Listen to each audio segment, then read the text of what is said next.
Good afternoon, I'm Juanita Tautungi. Today we're putting the 60s Scoop in focus. That was the federal government's practice in the late 50s and well into the 80s, taking Indigenous children and placing them in non-Indigenous homes, some as far away as the United States and Europe. Back then, the federal government thought it was better for the child to be raised by non-Indigenous parents and their families rather than their own. It's estimated 20,000 Indigenous children were fostered or adopted, yet another disgrace in our Canadian history. Now, class action suits by survivors are being made with hundreds of millions in compensation. And we want you to join in on our conversation today. Our phone lines are open. Call us toll-free at 1-877-647-2786. You can also tweet us at APTN InFocus. Use the hashtag 60s Scoop in Focus. Before I introduce you to our guests, let's set the scene with Annette Francis' story from the day the Canadian government made the announcement that an agreement in principle had been reached.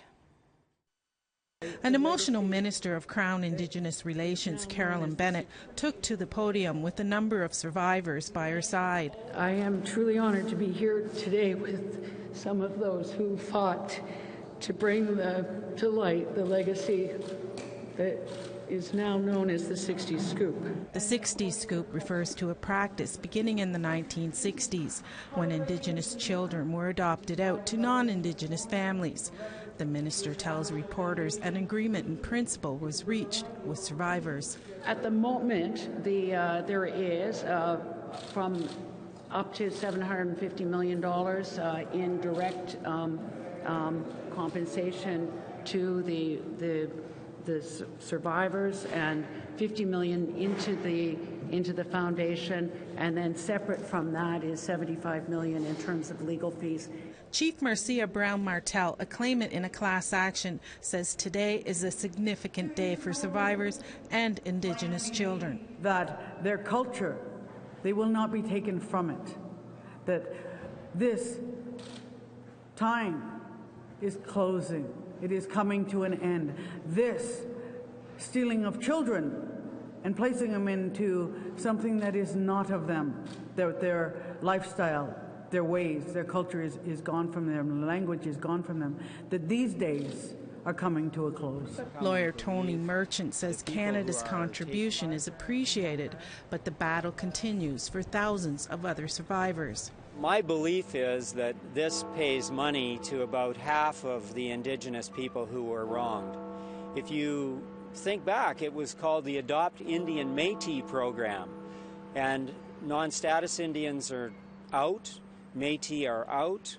The people who were sexually and physically abused, they're getting $25,000 to $50,000. Colleen Cardinal is the founder of the Indigenous Survivors of Child Welfare Network.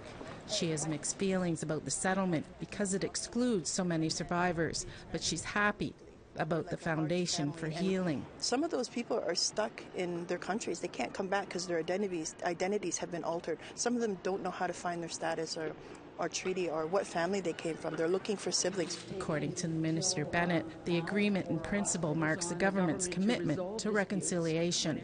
Annette Francis, APTN National News, Ottawa. Lots to talk about, and joining us now is Coleen Rajotte. She is a filmmaker, an adoptee, and an advocate for survivors of the 60s Scoop, and Marlene Orgeron.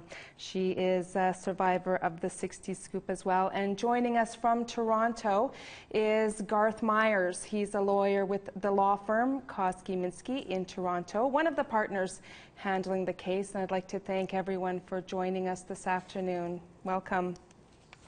Let's begin with the agreement in principle. As you heard in the news story, it's proposing $750 million in direct compensation, $50 million into a healing foundation, and $75 million for legal fees. So let's begin with Garth.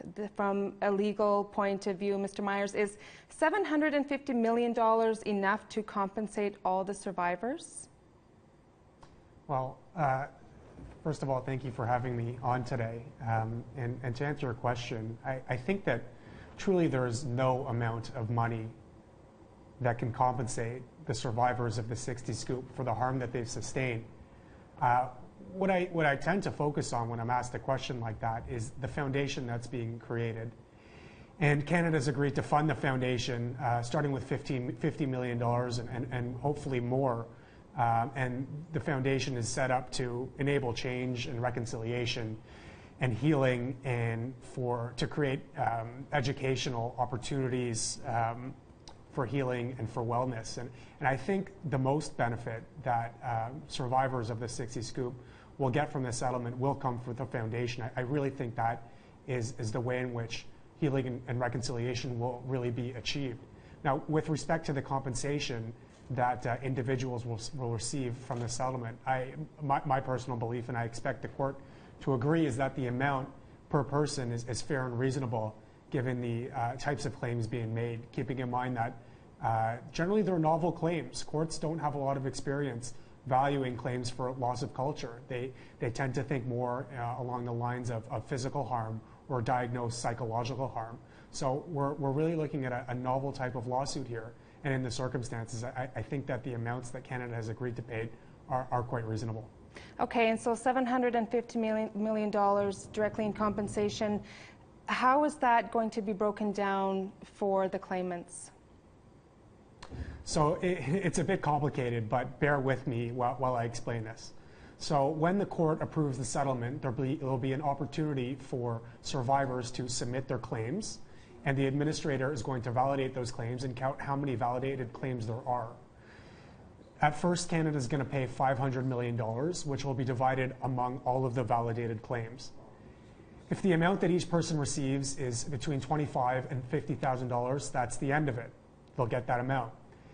If that equals less than $25,000 per person, then Canada will top up the settlement amount in order for each person to receive $25,000. But there's a cap on that, which is the maximum that Canada will pay to compensate class members, which is $750 million, excuse me. If there are 35,000 validated claims, for example, individuals would get less than $25,000. They get approximately $21,000. And that's a reflection of the upper cap of $750 million. Okay, so then what is the process for a claimant to get compensation? We expect that claimants will have to submit a claim, but beyond that, the agreement in principle hasn't fleshed out what those precise requirements will be. That's going to come in a final settlement agreement, which the parties are currently negotiating. Any idea, Garth, when this agreement in principle will be finalized or approved? We're working very hard on it. We're meeting on a monthly basis for several days at a time. We're hoping that a final settlement agreement will be executed early in the new year, and we're expecting court approval before the summer. Okay, thank you. Let's move to our in-studio guest now, Coleen. As an advocate for the survivors of the 60 Scoop, do you have any concerns with this amount the federal government announced? Yes, I think it is totally low, and there's so many questions. This sort of came like right out of left field, and when I heard about it, I thought, okay, we've been talking about this, and it is a positive that the federal government is finally paying attention to us, and they're paying attention because of the class action lawsuits, but we've been doing a lot to raise the profile of this issue. I've been working on it for decades, but who is negotiating this on our behalf? Who is representing us? And that's my big concern. Not only the dollar amount, I think it's very low. In my case, I went to university as a young person. I paid for it myself. I had student loans. I came out, I owed like $25,000. I worked as a bartender 30 hours a week. I did not know that I had treaty status because I had been adopted out. Education is a treaty right, and that was taken away from me. So in today's dollars, to me, the federal government owes me $50,000 at a minimum, not to mention that I lost my culture, my language, and my identity. To get to this point in my life, to become comfortable as a Cree woman, and I'm a very proud Cree woman as I sit here right now, but that has been a long journey that has taken me all of my life. So to say that I'm going to get $25,000 for all that I lost, it's not good enough, not even close. And my other concern is... Let me just interrupt you quickly sure. there, Coleen. What would you like to see? I would like to see adoptees consulted with so that everybody has a say. I don't know how many adoptees were part of this negotiation with the federal government right now. I know that we weren't, Marlene and I, who are sitting right here. And on Facebook, I've asked for feedback from many other adoptees, and everyone said, you know, who's negotiating this? Why aren't we a part of it? With residential school survivors, they had the Truth and Reconciliation Commission. The federal government apologized to residential school survivors. They traveled across the country and listened to every survivor's story. Why are we not being given the same opportunity to share our stories? And that is part of reconciliation, that Canadians truly understand what happened to us. Don't try to write us a check for $25,000 and get rid of us. Shut up and go away. We were already thrown away. This is, it's not good enough. And I'm upset, as you can see. And Garth, I wonder if that's a question you might be able to shed some light on, just who negotiated on behalf of the claimants? This class action is the same as any other legal matter where lawyers are instructed by their clients who are survivors of the 60 Scoop. It's a bit different because it's a class action and because we represent very large groups, but of course we take instructions from our clients in cases like this. Okay. Marlene, I'm curious to know from you, just in terms of the $50 million that is being allocated towards a healing foundation, what do you think of that, first of all? I think that's a step in the right direction. I'm glad that that's going to happen. For myself, I was taken at a young age. I was adopted to the United States. I lost contact with my family and my culture. I came back, and instead of having a very welcoming situation, I did a lot of searching and a lot of looking for myself and my family on my own. There was not, they didn't have that in place when I came back. So I came back and I was very disheartened and broken as a person to begin with because of the situation, because of the things that I endured as a child. But to come back to Canada and not feel like I'm part of my country, not feel like I'm part of my heritage, not feel proud of who I am because I had lost so much. To have a place for myself and my children or my grandchildren to learn about their culture is a good step. You know, it's a good step, but I don't think that I want to know who's going to be implementing this. Is it going to be run by the government? Are they going to say what we should be knowing? Or is this going to come from our elders, our people that we should know or should have felt comfortable with? Mm-hmm. And Marlene's parents in the United States paid for her. They paid $30,000 US to adopt her as a young girl. So in today's dollars, that's $60,000 that basically Marlene in today's dollars she was sold. And yes. We were talking about this on the way here, and at the very minimum Marlene feels that she should get that money back, not to mention the abuse that you and your two brothers endured at the hands of the family that you were placed with by Manitoba social workers, and there were never any checks. No Manitoba social worker ever followed up on the children that were sent to the United States to find out if they were okay, if they were in a stable home, and many of them weren't. And Marlene and her brothers were the subject of severe physical and emotional abuse for all of their childhood, and no one ever checked up on them. They were thrown away to Louisiana and not given a second thought. And then she paid for her own way to get back to Winnipeg on a bus when she was 20 years old with a young baby. And she arrived in Winnipeg with $200 in her pocket, and that's when I met her, and she was the subject of a film that I made about the 60 Scoop. And you know, like, come on, like, what is going to be done for who are now adults, and you're here, and you should be compensated for that. Lots of questions. Definitely, for sure, and yeah. I'd love to get more into your story, Marlene. We'll do that, but we do have a caller on the line. Her name is Sandra. Thank you so much for calling in, Sandra. Thank you. What is your story? I have a question here. I was adopted at a young age, I found out later, prior to my birth mother's death, that she actually didn't give me up for adoption. She was bullied by the nurses at the hospital to give me up, and she left in the middle of the night. And so,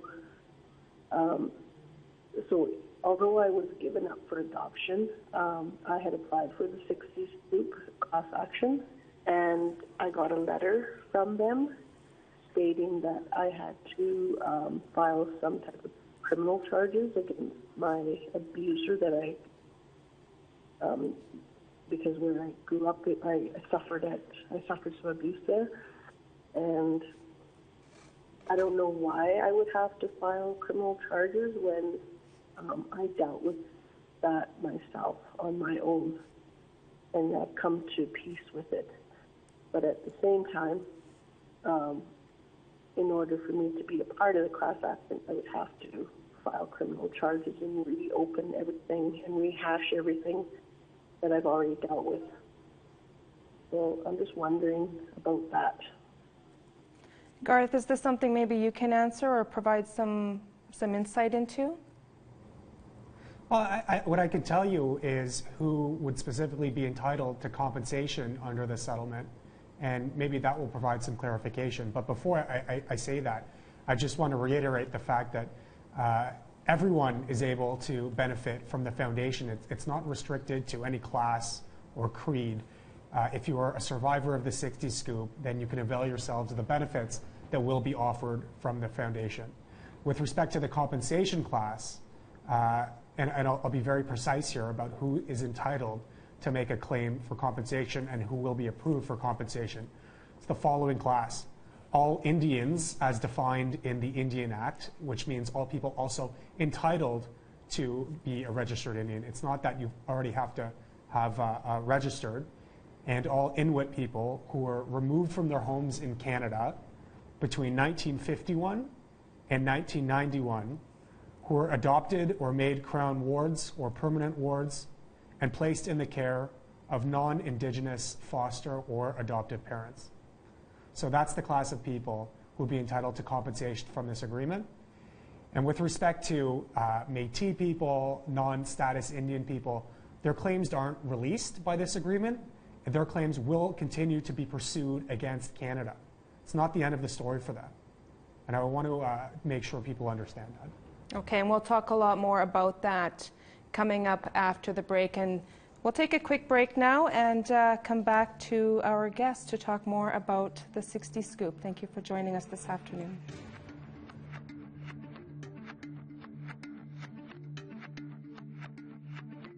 Join our conversation now. Send your thoughts in an email to infocus@aptn.ca, like our APTN InFocus Facebook page, follow and tweet us at APTN InFocus, or call in toll-free at 1-877-647-2786.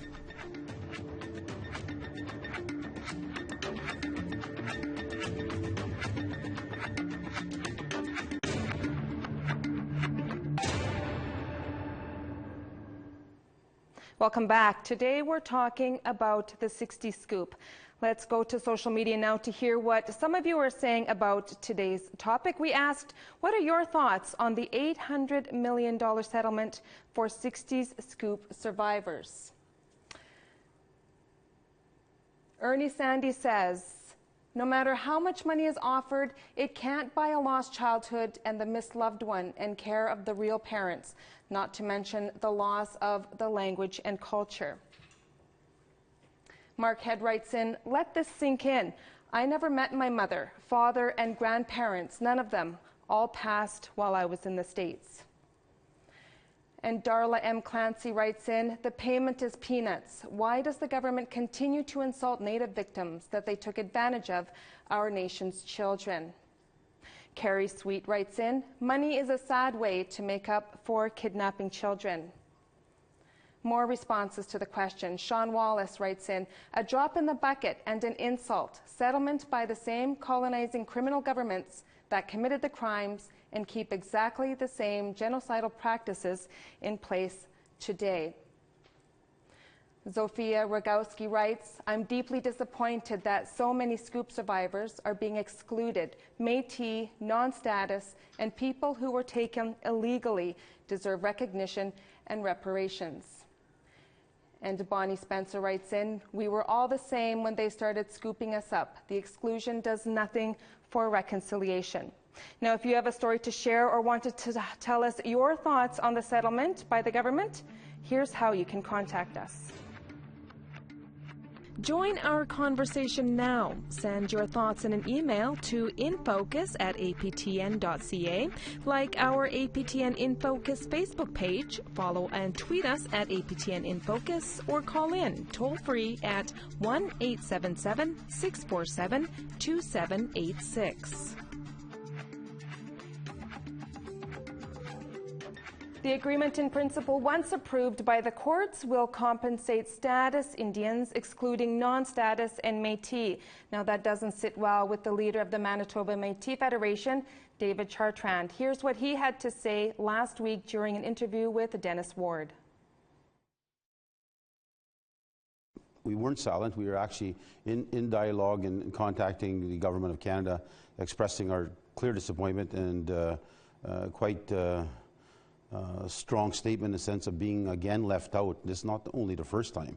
You go back in reflection history, Canada left us out in 1870 in the land claims, and again in 1960 they did that to us as children. They left our children out and took most of our children, sold them. I use the word sold because it was a cost saving for Canada to give them away to the United States and other countries. And again, in 2017, we're being abandoned by Canada, and the children are being left out. So, from our standpoint, there's a letter actually being drafted by me today. It's going out to both Minister Bennett and Minister Philippot, expressing our clear unhappiness, and clearly, I'm trying to find a word that doesn't get too hostile, but in the sense of making it very clear there is going to be action from our government. We're looking at, obviously, this is a human rights issue, just in the systemic discrimination. If I go back in 1870, 1916, 2017, there's a clear indication that Canada has abandoned Métis people. Now, we thought this would all be settled in Daniels. Daniels was supposed to be the closure of all this, that Canada had now been told that Métis were in a jurisdictional wasteland. There was collateral damage that has gone on for generations, and it's time that Métis be treated differently in this country. But obviously, somebody's not reading their legal findings in the Supreme Court of Canada, and at the same time, I think these politicians need a wake-up call, and they're going to get one from the Métis Nation, I assure you that. Now, President Chartrand isn't the only one questioning the exclusion. Earlier this week in question period, NDP MP Georgina Jolibois asked Minister of Crown Indigenous Relations Carolyn Bennett why. The Métis and non-status found out last week that they are not included in the government 60 Scoop survivor settlement. This betrayal has caused great pain to Métis and non-status survivors, who are no less part of the 60 Scoop. How can we truly achieve reconciliation when Métis and non-status are being told by the Liberals that they don't exist and that their suffering is not worthy of recognition and compensation? Why were the Métis and non-status intentionally excluded? For Indigenous relations. Mr. Speaker, the 60 Scoop is a dark and painful chapter in Canada's history. This agreement in principle represents the first step in resolving this issue. We know that there are other claims that remain unresolved, including those of the Métis and non-status. We remain committed to working with all Indigenous people affected by the 60 Scoop to resolve these remaining litigations by negotiation. Okay, a couple of clips there, quite powerful clips. I want to go back to Garth in Toronto. Can you tell us if you've been getting a lot of inquiries as to why non-status Indians and Métis are excluded? We certainly have been getting a lot of inquiries from individuals who were not covered by the compensation class in this proposed settlement. And, you know, I'm not surprised at all. Unfortunately, the government didn't come to us with an offer for those individuals, and the litigation will continue against Canada. Those people are not being forgotten. Their claims are going to be pushed ahead, and we're going to hold Canada to account, and that's the end of it. Okay. I'm interested to hear from Coleen or Marlene, just what is your reaction to the exclusion? I feel like it's another way to divide us and separate us, to so that we don't unite and come together and fight this fight together as a strong unit, that we separate and we break up again, the same way they broke our families. Coleen? Yeah, no, just, I agree with the comment that you're reading on social media. Back in the day when children were taken away and placed with non-Indigenous homes, it didn't matter whether we were treaty, non-status, or Métis. We were all taken at the same time, and therefore I think this should be all settled as one group. I don't know why the Métis have been left out. And if I was Métis, I'd be angry. I'm just curious to know from you, Marlene, if you've applied, or if you are going to apply for compensation. I do want to be compensated. I'm not sure if I have not signed on any agreement at this time. I want to know in depth what is actually the fine print here, because I don't feel like the government has ever acted on what's best on my behalf, or the people, the Indigenous people that they have hurt with their policies.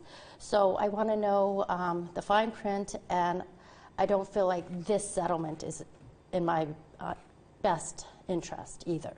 And I don't feel like it is for the 60 Scoop survivors. What do you think you need from the government to help you move forward after what's happened to you? I feel like I don't feel like they're really taking accountability. I feel like if they were taking accountability, they took us from our families. They had social workers. They had records. They had whether or not reasons were made up or they just came and scooped us and took us from our families. They should have had records. They should still have those records today. Why can't they make their list and contact us and say, we apologize, and this is what we're going to do for you? Coleen, what have you heard in your line of work that can support what Marlene just said? Yeah, I think that, we all need healing to be able to move forward, and $50 million for a healing foundation, that kind of sounds like a lot, but what will that really do? If people start, applying for monies to set up this and this and that, who is it actually going to serve, and who is actually going to administer that money as well? Where will that money be placed, and will I get any benefit from that? Will there be something in Winnipeg? A lot of adoptees were taken from Manitoba. I think what I would like to see is some kind of, whether it's a center or a healing center in Winnipeg with, room for people to stay overnight. So there are many adoptees that are still in the United States that are still coming back and need assistance and help and support. And when we went to meet our biological families, there was no one to support us. People need psychological support around that issue. But also, a lot of us, this would have benefited us when we were in our 20s and 30s. Many of us are middle-aged and beyond now, and yes, counseling would help, but I don't know exactly what that $50 million is going to do for adoptees. It's just another unanswered question, really, and this whole thing, for me, brings up a whole lot of unanswered questions. We have another caller on the line, Bill in Victoria. Thank you so much for calling in, Bill. Thank you for taking my call. What would you like to share? Well, I'm Métis. I was actually Scoop from Ontario, and I was part of the original class action suit. We were excluded initially when the suit was forced to go through a second certification process by the Harper government, and that's when it was narrowed down to just status First Nations taken off reserve. And the fact that they managed to get it opened up at all and to get the dates extended to covering people from 1951 to 1996, I mean, clearly shows that they made the effort there, and that's appreciated. But I'm just gobsmacked on being on the exclusion of the Métis and the non-status, and the idea that we're being excluded because there's no records, but we're supposed to be eligible for the Healing Foundation. We're supposed to be included in that, and that just, how is it that we're eligible for one, we're not eligible for the other? It brings up a lot of questions, and it's really, you know, it's had a devastating effect on me personally. I was fortunate. I was at a gathering of national gathering of survivors just north of Ottawa a couple of weeks ago. So, and that was a very healing experience. But this announcement came in the wake of it, and I'm glad for having had that experience of connecting. And also too, I want to say for First Nations people who are included in this, your support for us who have been excluded is really appreciated. You've been really vocal in expressing your unhappiness with that, and that's really appreciated. But yeah, I'm really upset, and you know, it's continuing the trauma, the traumatizing effect of the whole thing. It's just another chapter in it. Mm-hmm. Bill, thank you so much for your phone call and for sharing your story. I'm going to pose the question to Garth in Toronto, just a question that Bill just raised. Just how can non-status and Métis be able to access one part of the settlement but not the compensation part? So with respect to the foundation component that's going to be funded by Canada, we are trying to design a process that is inclusive and permits everybody that's affected by the 60s Scoop to come forward together and take part in the healing and reconciliation. With respect to the compensation class, as we've discussed, it only relates to certain class members who fit in within narrow criteria, and their claims are being released. They won't be able to sue Canada with respect to the damages they've sustained as a result of the 60s Scoop after this settlement is approved, unless they opt out. However, the individuals who are excluded from the compensation class, including Métis and non-status Indian, will be able to retain their claims and will still be able to press forward with lawsuits against Canada.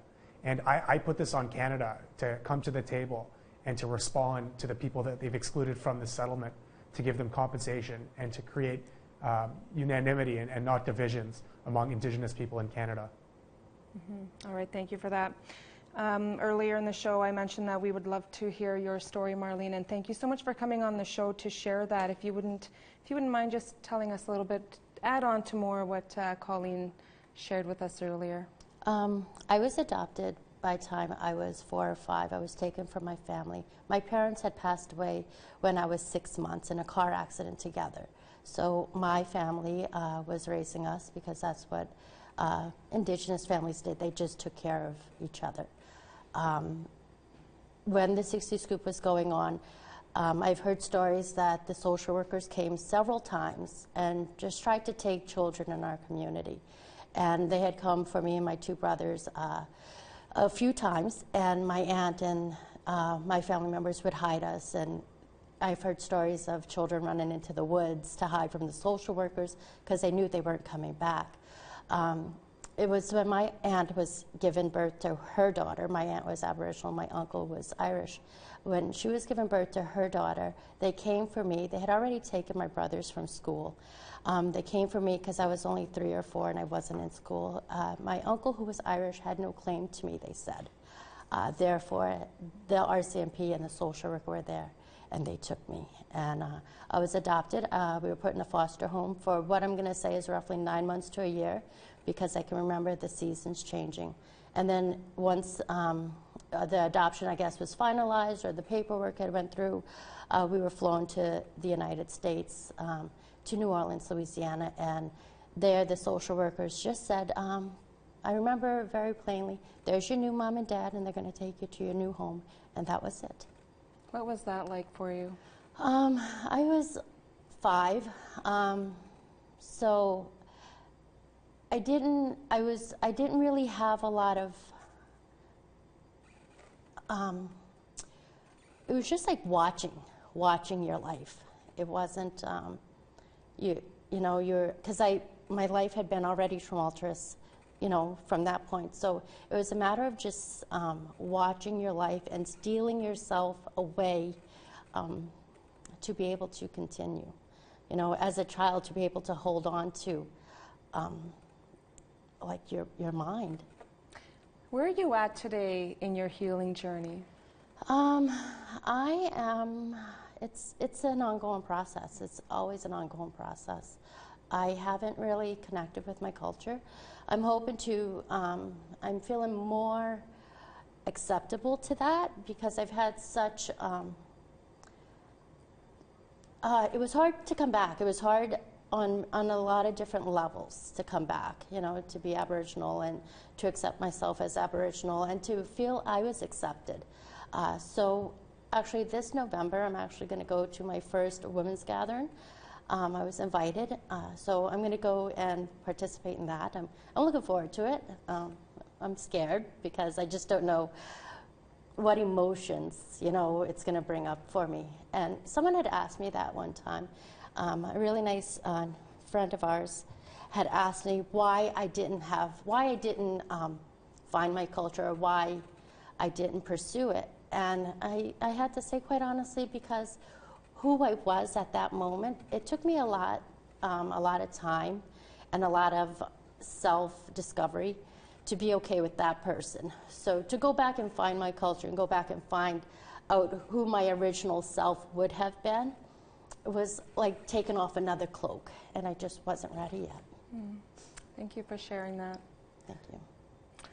Well, stay with us. Time for now for another break, and we have a lot more to talk about, including what's next for survivors of the 60s Scoop. Stay with us.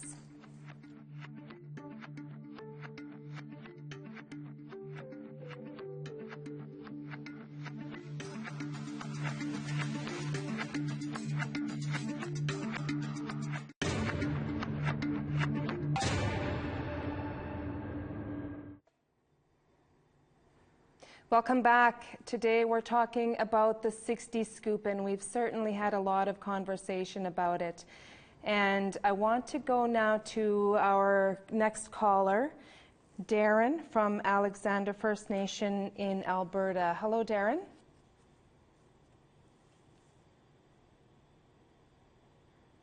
Is Darren still on the line? Okay, that's all right. No, Darren is not with us anymore. So we'll continue on with our in-studio guests and as well Garth Myers in Toronto. It's a waiting game now until the court approves this agreement in principle. Well, then what after that? Maybe Garth, if you can give us a bit of a perspective as to the time frame here. Sure. So we have an agreement in principle that's been executed by the plaintiffs and their lawyers in the various class actions across the country, as well as Canada. The next major step is the negotiation of a final settlement agreement. The agreement in principle just lays out the agreement at a very high level in terms of how much people would get, the basics of the foundation, and that sort of thing. The final settlement agreement will set out the very important details of the agreement in terms of how claims will be processed, how they'll be validated, how funds will be distributed, and the timelines. So, you know, with respect to how long it will take to achieve those milestones, I can't say specifically in this case, but I can say from experience, we're hopeful that a final settlement agreement will be finalized in the beginning of 2018. After that, we would seek court approval of the agreement, and we're hoping to do that before the summer in 2018. After that, there'll be a period during which individuals can decide to opt out of the class action. In other words, exclude themselves, and those people are free to pursue claims individually against Canada. And once the opt-out period is expired, individuals will have an opportunity to submit claims for compensation in the settlement. And we expect that it'll take some time, given the amount of people we expect to make claims in the settlement, for the administrator to look at the claims and determine whether each claimant is eligible. After eligibility is determined for everybody, finally there'll be a distribution. And we expect that to take place, I would ballpark, within 2 years. Okay, and just quickly, if somebody watching the show is interested in adding their name to this claim, how can they do that? If they are interested, or if they are not? If they are interested. So I guess the best way to stay updated with the developments in the 60s Scoop class action would be to contact our law firm. The email address is Federal 60s Scoop Class Action, and that's 60 Federal 60s Scoop class action at kmlaw.ca, or you can call our toll-free number at 1-855-595-2626. And we have clerks who return phone calls and answer the phone to speak to individuals who want more information about the 60s Scoop case. And once you've provided us with your contact information, we'll provide you with updates as the case progresses. Okay, and we will put that email address and telephone number on our Facebook page. Moving along now to Coleen. Oh, sorry, did you have something to say? No, I just had a question. With the amount, what amount will the lawyers be getting in this settlement with the federal government? I read the press release, and I don't know if there was an estimate in there, but they will likely get millions. And does Garth have a number for us in terms of what are they being paid in this settlement? So the lawyers are seeking court approval of 15% of the floor, the $500 million settlement figure, which comes to $75 million. 15% is on the lower end of typically what class action lawyers seek for fees in class actions. It could go up to, I've seen a lot of cases in the 33% range, but because of the magnitude of the settlement, we're seeking a lower amount. Right, so the lawyers are going to get millions, and someone like Marlene and myself will get $25,000. Like, there seems to be a huge imbalance there. How many lawyers? So, just to respond to the comment you made earlier about the amount that individuals are getting being insufficient, what I would say to that is this. If every person came forward and went through the court system and sat in a witness box and testified, and a judge ruled in every single case, it may be possible that the aggregate sum would be more than $750 million. But the benefit of the settlement is that people simply won't have to do that. It's going to be a paper-based process where people can submit claims, don't have to prove on a balance of probabilities that they've actually sustained damages. It's a much simpler and faster process that I think provides tremendous benefit to survivors of the 60s Scoop. And when looking at the amount that each person is going to get in the settlement, I think it's very important to keep the benefits of settling in mind. Right, and as I said earlier, I'm glad that the federal government is paying attention to this issue, and it was because of the class action lawsuits that likely the government, said, okay, we have to do something about this. But when I read the press release and saw that lawyers are going to be getting millions and we're getting a drop in the bucket, I think that, I'm not speaking for myself, I think that a lot of adoptees have a problem with that. So I don't know.